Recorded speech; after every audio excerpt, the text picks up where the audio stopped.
Mungkin inilah dia jelmaan Subasa dan Misaki. Setelah jeda internasional kemarin ada beberapa pemain yang cedera gitu ya. Dikabarkan cedera lah. Ya dikabarkan cedera. Ada juga kan yang cedera dalam tanda kutip gitu ya. itu. Pengen istirahat atau apa. Salah Isbek. Salah Isbek setelah kemarin mencetak gol di FA Cup lawan MU meskipun kalah. Mudrik, Bisa. Gallagher bisa. Sterling. Enzo misalnya. Enzo. Tapi kalau FPL wise, Palmer lah yang terbaik. Parah ini kemarin. Ini Kalian ini kenapa nggak pada ngambil Havertz? kayak ini. Kita nggak pakai Haaland lagi nih Scott nih. Kembali lagi di Pandit FPL bersama saya Scott Ubay. Dan saya Scott Onai. Salam pada hijau.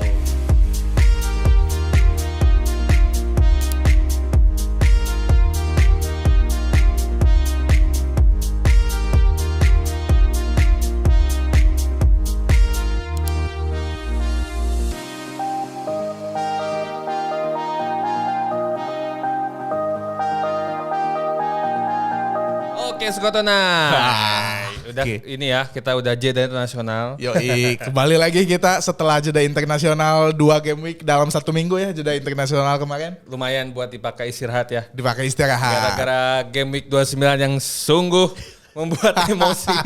Gimana kemarin Scott? Untuk game week 29 saya lihat data dari FPL-nya nih. Rataan poinnya 12 loh. 12. Gila. 12. Saya baru melihat rataan poin sekecil ini 12. Nah itu Biasanya satu pemain 12 untuk ukuran kapten itu kecil. Sekarang kecil. keseluruhan tim rata-rata 12 loh. itu tuh gara-gara satu pemain Scott. Namanya Reguilon. Reguilon, wah itu. Kalau para manajer teman-teman lihat semua Twitter Pandit FPL marah-marah gara-gara Reguilon tuh. Soalnya ya siapa yang bisa menyangka Reguilon menit 8 kartu merah Iya, gitu. Aduh, itu kan Reguilon udah kayak gitu, otomatis semua aset Brentford juga hancur gitu. Benar.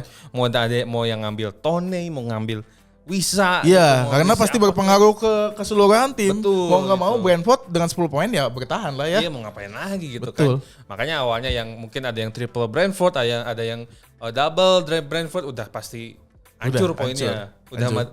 blank game week kan. Game week ya. Selain itu kecewa juga sama mungkin banyak dari para manajer di sini yang memilih triple Spurs. Ternyata kalah 3-0 lawan triple Spurs Fulham. juga, betul. Wah, saya juga sih termasuk yang nggak triple sih, cuman double Double ya. nggak pakai chip soalnya kan, jadi cuman bisa double. Tetap aja, udah parah dah game week 29. Kayaknya game week paling parah selama saya main FPL. Iya kayaknya banyak sekali manajer yang merasakan itu kayaknya. Wah. Tapi Scott menuju game week 30 kali ini kan setelah jeda internasional kemarin ada beberapa pemain yang cedera gitu ya. Betul. Ya dikabarkan cedera lah. Ya dikabarkan cedera. Ada juga kan yang cedera dalam tanda kutip gitu ya. itu. Pengen istirahat atau apa karena beberapa tim atau beberapa negara sudah memastikan lolos ke Euro atau hanya friendly match gitu kan ya. Jadi ada yang sengaja, kemungkinan gitu ada yang sengaja dikabarkan cedera supaya pemainnya nggak main, Bisa istirahat gitu kan. Nah salah satunya Saka nih. Saka Nih kabarnya cedera nih Scott. Ini salah satu pemain yang gak pernah absen ya. Nah salah satu yang TSB-nya paling banyak juga kan Saka. Cuman saya sebagai fans Arsenal nggak percaya sih. Gak percaya bahwa Saka cedera. Arteta akan tetap memainkan apalagi kan di game week 30 ini akan menghadapi big match ya Arsenal. Itu penentuan juara Scott. Wah. Siapa yang akan apakah Arsenal juara harapan lagi?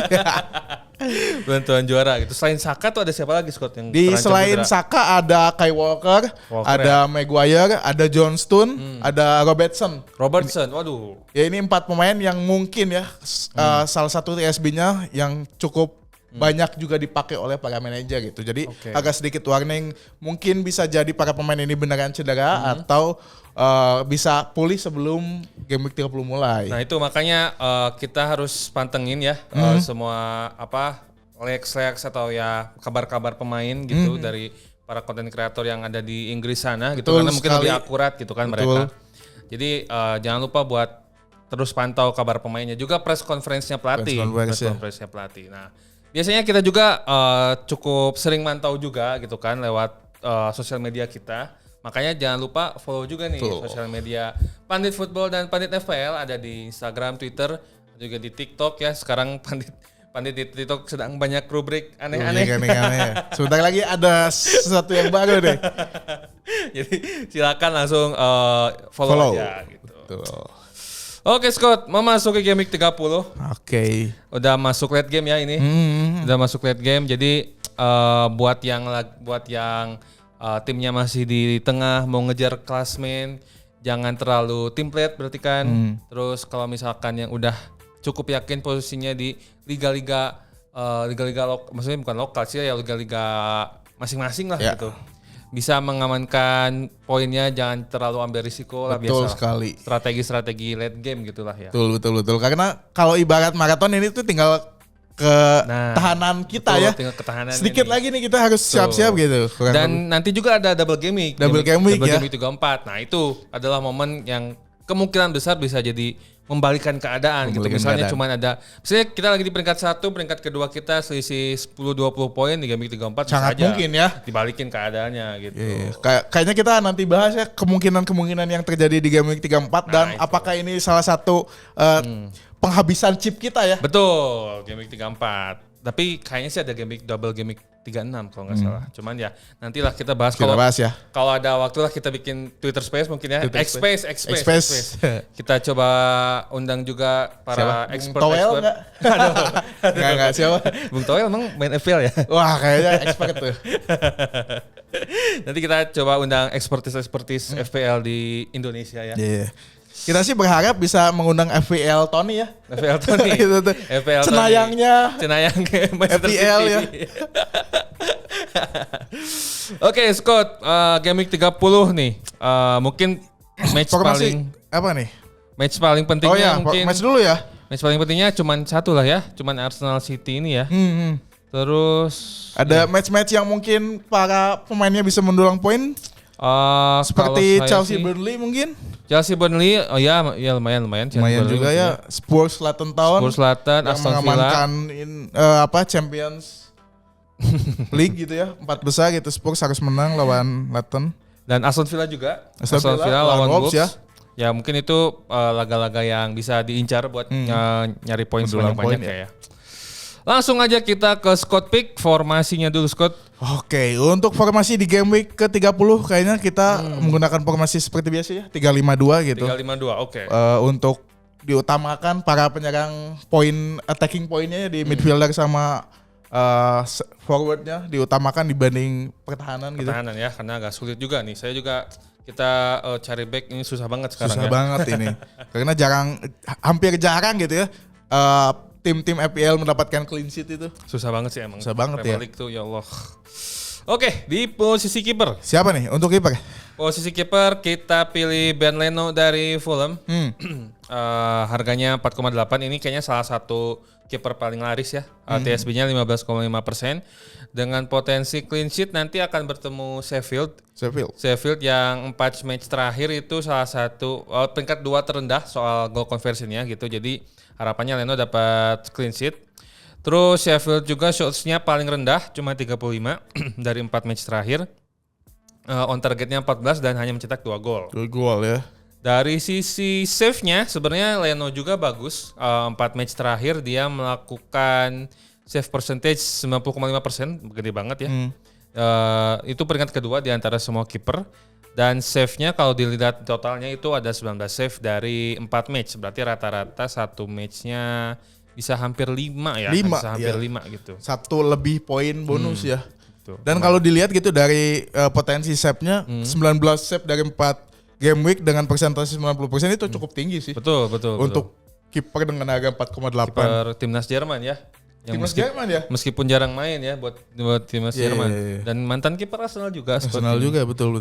Waktu di Arsenal banyak jadi penyelamat lah gitu. Keren. Sekarang udah improve ya. Oke, di posisi back ada siapa Scott? Oke, untuk back pertama kita pilih backnya Aston Villa yaitu Pau Torres. Harganya 4,6, TSB-nya masih bisa masuk ke diferensial 3,7%. Potensi clean sheet-nya secara tim dari 4 game week terakhir, Aston Villa ini salah satu tim yang paling sedikit menerima ancaman. Hanya 45, in the box-nya 25, on target 17, dan kebobolannya lumayan juga sih tapi 9 gitu. Lalu akan menghadapi Aston Villa ini akan menghadapi Wolves. Wolves ini dari 4 game week terakhir salah satu tim yang paling sedikit melakukan shoot, yaitu hanya 45. Gol konversinya hanya 11%. Cukup kecil sekali gitu. Jadi untuk Pau Torres ini kita bisa mengandalkan di clean sheet point. Ya. Selain clean sheet point juga kadang ketika set piece Pau Torres ini salah satu yang ada di kotak penalti. Jadi bisa mendulang poin untuk gol maupun assist. Jadi ini ya jadi target set piece ya. Target set piece juga. Dan ini salah satu keunikan dari Pau Torres ini center back tapi kekuatan kakinya tuh ada di kaki kiri ya. Oh iya benar. Jadi bisa ketika set piece atau sedang kemelut gitu, ini menjadi keunggulan. Kaki-kaki Pau Torres tuh nggak cuma sundulan. Ngomong-ngomong lawannya Wolves, emang Wolves nih lumayan bermasalah ya ketika Neto udah balik. Terus cedera lagi. Nah itu tuh yang menjadi kendala utama dari Wolves saat ini tuh. Makanya Wolves sekarang goal conversionnya rendah, shotsnya juga rendah gitu gara-gara kehilangan Neto sebetulnya. Meskipun si Hwang juga udah balik dari kemarin ini Piala Asia. Asian Cup tapi belum konsisten Hwang ini. Betul, kayaknya emang arwahnya di Neto deh gitu. Jadi yang penting Netonya gitu. Jadi ya kita berharap si Pau Torres dapat clean sheet. Lanjut. Untuk back kedua siapa nih? Next, ini nggak kalah diferensialnya sebenarnya. Tiga-tiganya hampir diferensial sih. Ya. Setelah Pau Torres kita pilih Tariq Michel dari Crystal Palace. Harganya 4,5 murah dan TSB-nya 2,9%. Kita lihat dari clean sheet-nya nanti Crystal Palace bakal lawan Nottingham Forest yang 4 match terakhir itu goal konversinya ketiga terendah Scott. Jadi hanya ada 7%. Shots-nya juga ketiga terendah hanya 43, in the box-nya 27, on target 12 dan hanya cetak 3 gol. Jadi Nottingham Forest ya mirip-mirip kayak Wolves gitu kan, jarang mengasih ancaman. Dan kalau lihat dari Crystal Palace-nya sendiri, 4 match terakhir tuh dia jadi tim dengan shots conceded kelima paling rendah gitu. Jadi jarang terancam juga sebenarnya si Crystal Palace. Berarti intinya sebenarnya Crystal Palace tim yang jarang terancam melawan Nottingham Forest yang jarang mengancam. Betul. Gitu. Makanya kita coba ambil Michel meskipun TSB-nya rendah, harganya murah. Ya kita lihat dari potensi clean sheet-nya. Kalau lihat dari potensi assist sama golnya sebagai wingback ya, sebagai fullback, si Michel ini ya pasti cenderung lebih sering nyerang juga, ikut nyerang. Dengan 4 game week terakhir kalau dilihat secara individu dia menciptakan 4 chance created gitu. Nah, kalau lihat dari di skuadnya Crystal Palace, Michel ini emang reguler bermain di sayap back kirinya. Back kirinya selalu jadi pilihan utama dari Crystal Palace nih. Betul. Michel ini. Jadi ya harapannya sebenarnya dari 3 yang kita pilih ini sebenarnya harapannya ada di clean sheet sebenarnya. Nggak terlalu berharap di assist atau gol gitu. Oke, next yang terakhir dari defender siapa Scott? Oke, untuk defender terakhir ini salah satu back favorit saya nih, Gusto dari Chelsea. Serius nih. Nih, risetnya juga sulit. Saking favoritnya gitu Chelsea, tapi serius ini Gusto ini untuk ukuran back harganya cukup murah sekali 4,2 gitu. Ya. TSB-nya masih di bawah 10%, 7,8. Potensi clean sheet-nya Chelsea akan menghadapi Burnley nih. Burnley ini dari 4 match terakhir salah satu tim yang gol konversinya cukup rendah yaitu hanya 8%. Shoot-nya 50, in the box-nya 26, on target 15 dan hanya mencetak 4 gol. Jadi potensi seperti back-back sebelumnya gitu kayak Michel dan Pau Torres kita berharap Chelsea ini akan mendapatkan clean sheet gitu. Ya, oke. Berarti Gusto ya. Sebenarnya di Chelsea itu back sayapnya gonta-ganti terus. Gonta-ganti terus. Kemarin ada Cucurella, terus Chilwell kan jadi kapten, tapi diganti sama Cucurella, jadi agak kebingungan. Chilwell tuh udah balik belum ya Scott? Kayaknya udah. Udah balik di beberapa game week, cuma diganti sama Cucurella. Cucurella ya. Ada back-back lain juga kayak siapa ya namanya? Kayak itu Disasi kan ada. Ya, mirip-mirip soalnya Scott. Saya agak sulit ngebedainnya. Jadi oke, Gusto ya. Gusto. Siap. Di salah satu yang harganya murah, tapi kalau mungkin mau lebih berani untuk mengambil back Chelsea bisa ambil Cucurella, kalau enggak Chilwell ya. Oke. Menarik. Lihat 3 pilihannya ada Pau Torres, Michel dan Gusto. Oke. Lanjut ke midfielder nih. Di midfielder pertama sudah pasti kita pilih Son Heung-min. Premium nih ya. Spurs midfielder premium. Kayaknya para midfielder premium udah pada balik ya. Son ini harganya 10,1, TSB-nya 33,6%. lihat dari segi manapun Son wajib diambil sih sebenarnya. Kalau lihat dari segi tim ya, nanti Tottenham bakal lawan Luton Town. 4 match terakhir Tottenham ini goal conversionnya peringkat ke-7 terbaik. Ada 15,4%.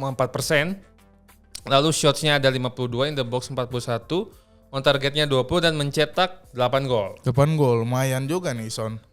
8 gol untuk Spurs, Scott. Oh, untuk Spurs ya dari 4 game terakhir ya? 4 match terakhir ya. Dan nanti akan lawan Luton Town. Luton Town itu 4 match terakhir dia shots conceded-nya ketiga paling banyak. Ada 73, in the box conceded-nya 52, on target 24 dan kebobolan 9 gol. Banyak. Dia 9 gol dari 4 match ya berarti 1 match minimal 1 lah ya, 2 malah. 2 malah. Dan kalau lihat secara individu sebenarnya Son juga bagus 4 game terakhir dia melepaskan 9 shots, 7 in the box, 3 on target dan cetak 2 gol. Karena Son juga kan kalau lihat dari dari perannya itu malah jadi striker gitu kan. Jadi striker meskipun di FPL termasuk midfielder ya. Nah itu keunggulannya lah. Kalau dari segi assist mungkin kita bisa lihat dari chance created 4 game terakhir Son menciptakan 6 peluang. Jadi untuk seorang Son yang sangat didorong ke depan menciptakan 6 peluang udah oke banget. Oke banget sih. Oke, next code. Son. Oke, untuk midfielder selanjutnya kita masih pilih midfielder yang premium dari Liverpool, kita pilih Mohamed Salah. Waduh. Comeback lagi nih Salah nih. Salah is back. Setelah kemarin mencetak gol di FA Cup lawan MU meskipun kalah. Harganya ya lumayan lah 13,1, salah satu yang paling mahal untuk midfielder. TSB-nya meskipun mahal tapi lumayan tinggi 25,5% gitu. Yeah. Potensi golnya nih dari 4 game week terakhir, Liverpool ini salah satu tim yang nomor 1 bahkan yang paling banyak melakukan shoot, yaitu 85 shoot, in the box 61, on target 28, golnya 10. Oke. Jadi rataan lebih dari 2 gol per pertandingan untuk Liverpool. Nah dia ini salah satu pemain yang sudah comeback dari cedera juga nih, semoga bisa kembali lagi ke performanya. Salah. Kalau misalkan sebenarnya kalau lihat dari segi individu statistiknya belum ada Scott ya sebenarnya. Ya, karena baru sembuh dari cedera karena baru juga. sembuh gitu, bukan jelek gitu Bukan kan jelek, karena itu. Tapi kalau misalkan lihat dari sebelum dia cedera udah pasti statistiknya bagus gitu kan. Cuman kalau misalkan lihat di Liverpool itu kalau misalkan jadi Klopp kita kan, kalau misalkan kita jadi Klopp punya Salah baru comeback cedera, meskipun ada pemain lain sih kayaknya nggak mungkin gak dimainin ya. Gak Salah mungkin, ya. Pasti main kayak. Liverpool juga kan sekarang ada di title contender juga. Title contender meskipun nggak terlalu lah ya. Nggak terlalu. Jadi Arsenal sama City aja nih yang dianggapnya. Enggak dong. Tiga.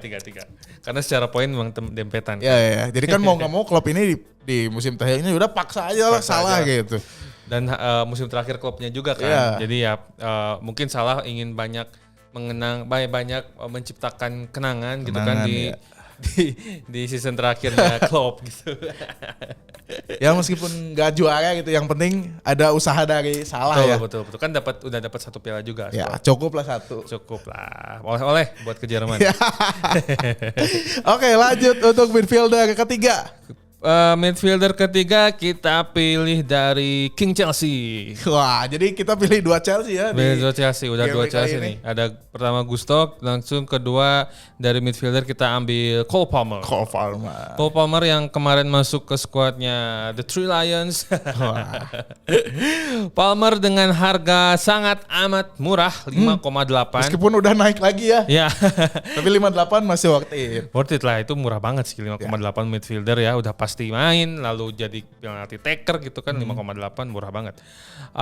TSB-nya 35,70%, nggak heran sih kalau tinggi. Dan kalau lihat dari statistik Chelsea ini untuk saya sendiri sih lumayan mengejutkan ya. Ternyata 4 match terakhir dia gol konversinya keempat terbaik. Wow. 17,3%, gokil. Keren. Chelsea. Gokil. Kayaknya ini akan menjadi salah satu penjegal juara ya mungkin ya. Bagi Arsenal kayaknya. Arsenal belum lawan Chelsea nih. Wah, agak ngeri juga. Hati-hati aja nih Cole Palmer. Agak ngeri, takut kejadian Gerrard. Iya, kayak Gerrard, kayak Spurs ketika menghadapi Leicester itu dijegalnya sama Chelsea juga. Dan ketika itu Chelsea lagi kurang bagus. Nah itu. Sama kayak musim sekarang gitu. Agak takut juga sih sebenarnya. Cuman mari kita angkat-angkat Chelsea supaya ini ya, supaya nggak menjegal nih. Oke, secara tim, kalau secara individu 4 game week terakhir Palmer itu shots-nya menciptakan 9 shots, in the box 3 on target 4, 1 gol. Pokoknya ini midfielder terbaiknya Chelsea lah sekarang untuk konteks FPL ya. Untuk konteks FPL. Bukan secara tim kita jadi fans Chelsea, bukan. Karena bisa aja ada yang milih Mudryk, Gallagher bisa, Sterling, Enzo misalnya. Tapi kalau FPL wise Palmer lah yang terbaik. Palmer. Gitu. Oke, next yang keempat Scott. Oke, untuk yang gelandang keempat, ini salah satu favorit saya juga, Kai Havertz dari Arsenal nih. Tapi disclaimer tadi Scott Dubai udah bilang bahwa pemilihan Kai Havertz ini menandakan kalau Saka masih cedera, Havertz ini adalah salah satu pilihan terbaik untuk aset Arsenal. Betul. Harganya 7,2, TSB-nya baru 3%. Parah ini kemarin. Kalian ini kenapa nggak pada ngambil Havertz? Kayak ini pemain unik nih Kai Havertz nih. Secara statistik untuk Arsenal sendiri dari 4 game week terakhir, kalau tadi Chelsea keempat, gol konversinya Arsenal ini nomor 1. Oke. Gol konversinya 23,3%. Sudah menciptakan 17 gol. Wah, ini cuman kayaknya di game week kemarin doang ya, sebelum game week 29 itu ya. Arsenal cuman sulit untuk mencetak gol tuh. Sisanya kan selalu pesta gol ya. Arsenal tuh gitu, 4 gol, 5 gol gitu. Lalu secara statistik individu, Havertz ini dari 4 game week terakhir selalu mencetak gol. Ini salah satu permainan yang sangat efektif ya, betul. Efektif sekali itu. Dari 4 game week terakhir dia sudah menciptakan 8 shoot, 7 in the box, 5 on target. Selain gol juga dia ada potensi assist. Dari 4 game week terakhir dia sudah membuat peluang 5 created chance-nya gitu. Oke. Sebenarnya Havertz ini menarik Scott. Ini kita ngobrolin sedikit lah ya soal Havertz gitu kan. Saya pernah baca di The Athletic. The Athletic dia nulis artikel, saya lupa penulisnya siapa. Dia tuh nulis ada role baru di 3 title contender. Wah. The Athletic. Namanya role 8,5. 8,5 gitu. Coba sedikit. Jadi antara 8 sama 9 gitu. Cuman kata The Athletic bilang kalau pemain yang role-nya di 8,5 ini itu dia punya kapabilitas main sebagai nomor 9 sama nomor 8 dan ada sedikit nomor 10 gitu. Jadi ada di posisi itu gitu. Dan yang kata The Athletic, pemain yang menempati role 8,5 itu di 3 title contender ya, di City itu Julian Alvarez, di Liverpool Cody Gakpo, terus di Arsenal kayak Havertz. Karena mungkin Havertz juga di Chelsea sering main nomor 9, di Leverkusen sering main nomor 8. Di timnas 9. Nah, di timnas 9. Jadi dia punya atribut di 3 posisi itu, terus sama Arteta diaplikasiin dalam satu role namanya 8,5 gitu. Kata The Athletic, Scott gitu. Keren ya. Ya tipis-tipis tipis-tipis Arteta tipis-tipis biar nggak Scott picknya agak sedikit beda lah. Iya dong, harus ada sedikit pencerahan bagi para manajer. Oh iya, berarti Kai Havertz ini potensi untuk mencetak gol dan asisnya cukup besar. Betul. Karena posisi 8, 10 atau 9 dia bisa mengisi. Nah gitu. itu makanya posisi 8,5 menarik. Bisa dicek di The Athletic gitu kan. Tapi harus subscribe sih. Oke, untuk midfielder terakhir Scott. Siapa? Midfielder terakhir kita ambil dari lawannya Havertz, yaitu Phil Foden.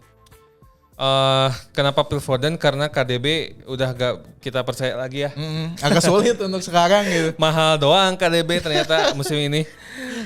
Ambil Foden dengan harga 8,1, TSB 32,5%. Lihat dari segi match sih, matchnya lawan Arsenal emang agak sedikit sulit sih. Cuman kalau lihat dari segi statistik individu, Foden ini terbaik lah di antara semua midfielder ya dalam hal shots. Dia melepaskan 15 shots dalam 4 game week terakhir. In the box-nya ada 9, on targetnya 8 dan 3 gol gitu. Cuman Foden kemarin di timnas Inggris saya nggak nonton sih sebenarnya Foden di timnas Inggris kemarin. Jadi saya kurang tahu, nggak memantau timnas Inggris. Cuman kalau lihat dari di liga ya Foden kayaknya tetap jadi kepercayaannya Pep. Betul sekali. Kayaknya tetap jadi utama gitu Foden ini.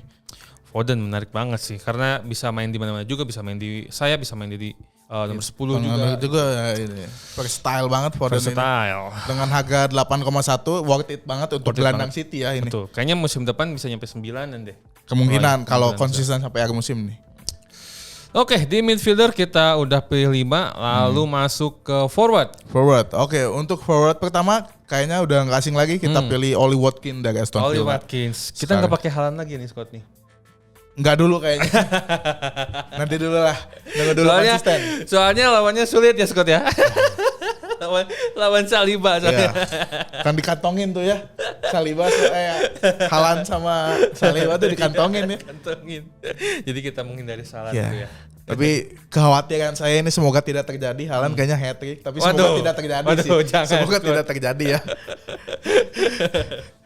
Oke, Watkins gimana? Oke, untuk Watkins harganya 9, TSB-nya ini salah satu yang tertinggi juga di FPL dan kedua di striker kayaknya setelah Haaland yaitu 56%. Potensi golnya secara tim Aston Villa ini dari 4 game week terakhir gol konversinya di bawah Chelsea sedikit yaitu di peringkat 5 dengan 15,7%.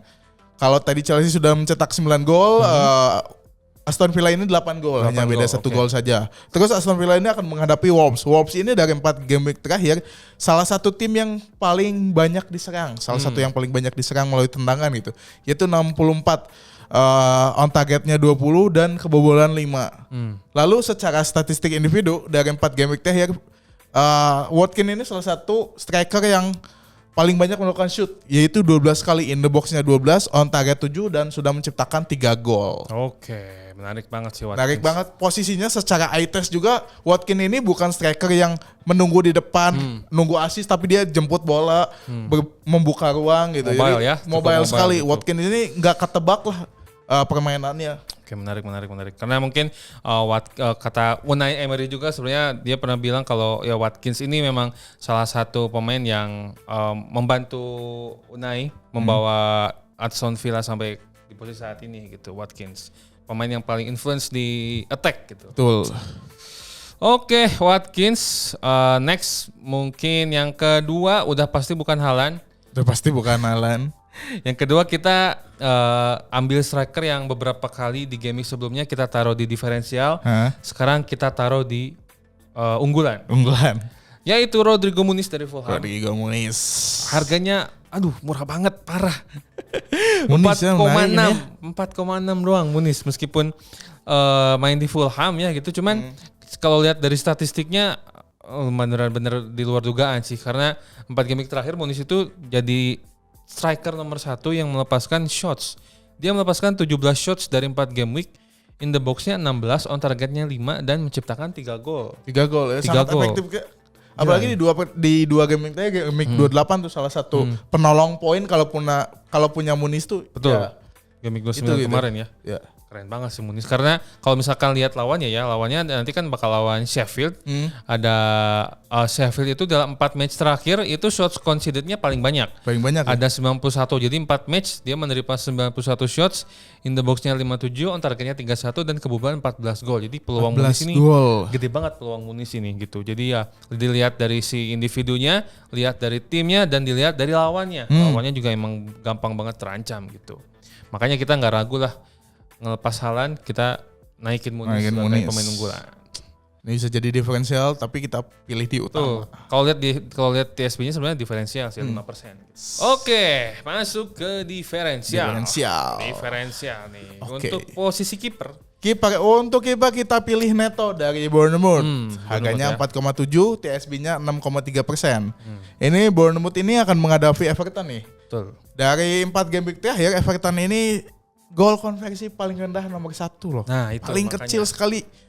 Dari 4 game week hanya menciptakan 3 gol gitu. Liga Inggris yang notabene liga yang banyak gol, Everton ini hanya menciptakan 3 gol dari 4 game week gitu. Cuman ya Neto ini pasti ada, karena kita dimasukin di diferensial pasti ada risikonya gitu. Risikonya itu dari 4 game week terakhir sudah kebobolan 6 gol. Nah, itu makanya. Cuman kalau lawannya Everton sih kayaknya ya potensi Neto dapat clean sheet lumayan gede lah. Lawan Everton gitu. Untuk di posisi back sebenarnya sama-sama dari Bournemouth, Scott. Kita pilih Zabarnyi ya, salah satu back yang sangat laris di game week kemarin gitu, di blank game week, karena mungkin main di Bournemouth juga jadwalnya bagus. Mungkin bukan di double game, di double game week, kayak di game week 28 kalau nggak salah, paling laris.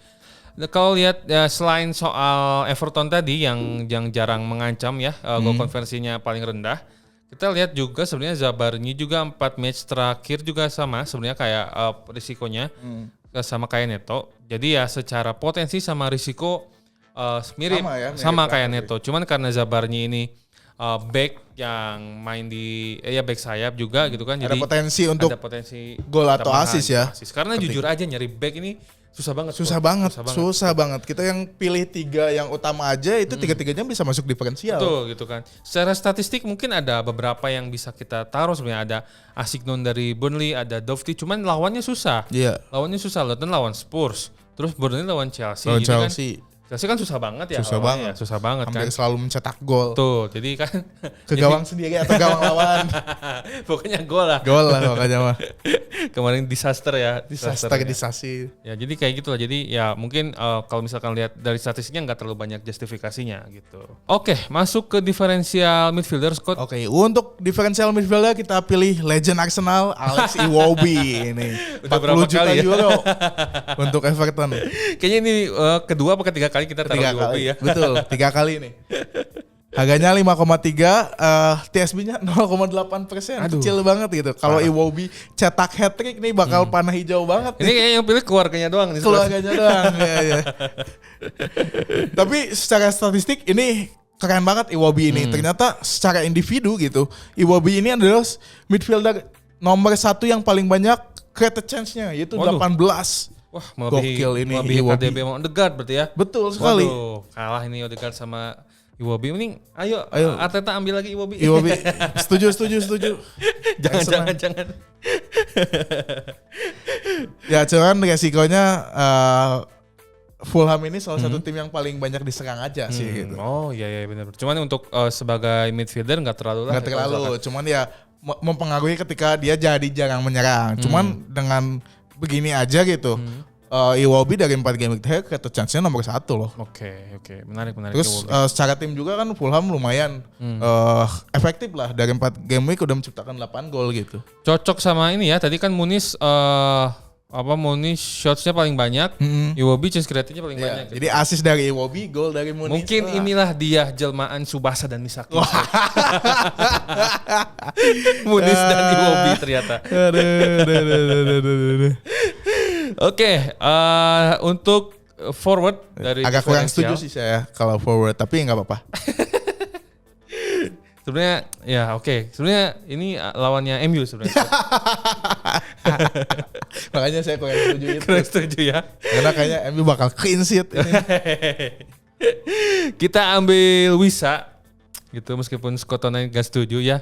Tapi kita ambil Wisa karena dia akan lawan MU. Parah banget statistik ini nih. Tapi emang statistiknya MU secara secara defensif emang gak terlalu bagus kok. Kalau lihat dari 4 match terakhir MU itu jadi shots conceded-nya kedua paling banyak, 86. In the box conceded-nya 57, on target conceded-nya 23, goal conceded-nya 6. Jadi kebobolan 6 gol. Cuman kan kipernya Onana kan. Jadi ya gitu. Ya gitu gimana? Ya gitu pokoknya lah. Kemarin Onana lawan Liverpool keren Scott. Ya kan, tapi di FA gitu. Terus kalau lihat dari segi Wisanya individu, Wisa itu shots-nya paling banyak ketiga di 4 game terakhir sebagai striker ya. Ada 10 shots, in the box-nya 6, on target-nya 5 dan cetak 3 gol gitu. Tapi risikonya lawan MU mungkin ya. Lawan MU itu tuh. Tadi bilang MU jadi salah satu ini malah jadi risiko. Tapi emang MU itu sulit ditebak juga Scott. Kenapa Scott ya? Saya juga bingung. Jadi kalau lawan MU mungkin MU-nya ini bisa jadi faktor kita pilihnya atau jadi risikonya. Betul. Gitu. Jadi kita juga bilang kalau MU salah satu yang bisa bikin Wisa cetak gol atau MU juga jadi risikonya Wisa jadi blank gitu. Kalau lihat risikonya ya selain lawan MU, Brentford juga sebetulnya shots-nya nggak terlalu banyak gitu. Juga cuma 46 dari 4 game terakhir dan hanya goal konversinya 13% dan hanya mencetak 6 gol gitu. Jadi ya itu risikonya. Selain Wisa juga sebenarnya ada Tone yang kemarin cetak gol buat Inggris. Jadi ya antara Tone atau Wisa. Sekarang paling sulit nih Scott. Kapten. Wah. Scott Ubay dulu deh. Aduh. Siapa nih? Kapten ya. Aduh, kapten. Palmer saya Scott. Palmer. Gak, ini jawaban serius ini. Serius. Palmer sih menarik sih. Tanya lagi Scott, serius apa enggak? Serius. Enggak. Palmer ya, menarik ya. Palmer sih. Saya pengen taruh pemain karena Arsenal lawannya Burnley juga ya. Iya, lawannya Burnley. Kayaknya iya sih. Kalau lihat statistik sih pemain Arsenal atau pemain City juga sangat menarik, cuman mereka ketemu gitu. Jadi. Kalau Scott siapa Scott? Kayaknya sih saya mau agak diferensial, saya pilih Salah. Salah ya? Salah mah gak diferensial Scott. Pasti banyak nih yang kapten iya salah. Iya sih. Kalau gitu yaudah ganti Kai aja deh. Kai apa sih? Yakin. Itu diferensial sih Scott. Kalau ada lagi nih Arsenal double game week, saya kalau ada gitu mau pakai triple captain. Wih, triple captain Havertz. Itu kalau berhasil itu pasti naik sih Scott. Wah, iya. Jauh pasti. TSB-nya cuma 3%. 3% 3% itu kalau triple captain terus Havertz-nya hat-trick. Udah langsung top 1 ke Asia Tenggara Scott. Cuman sulit. Oke, semuanya udah kita bahas Scott ya, dari pemain unggulan, diferensial sama kapten. Kita mau umumin sedikit kalau misalkan meskipun nanti kita akan bertemu di hari Lebaran ya Scott. Kita tidak akan berhenti bikin video, santai aja. Lebaran bersama Pandit FPL.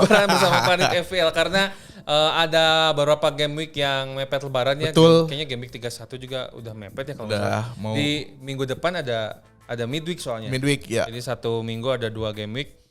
Jadi ya tetap pantengin YouTube-nya Pandit FPL, sosmednya Pandit FPL karena kita tetap akan bikin video Scott Pick seperti biasa setiap minggunya, setiap game week-nya. Siap. Oke Scott, terima kasih untuk yang sudah menonton. Semoga kita semua dapat panah hijau ya. Yep. Sampai jumpa di Game Week 31. Saya Scott Ubay. Saya Scott Orai. Salam panah hijau.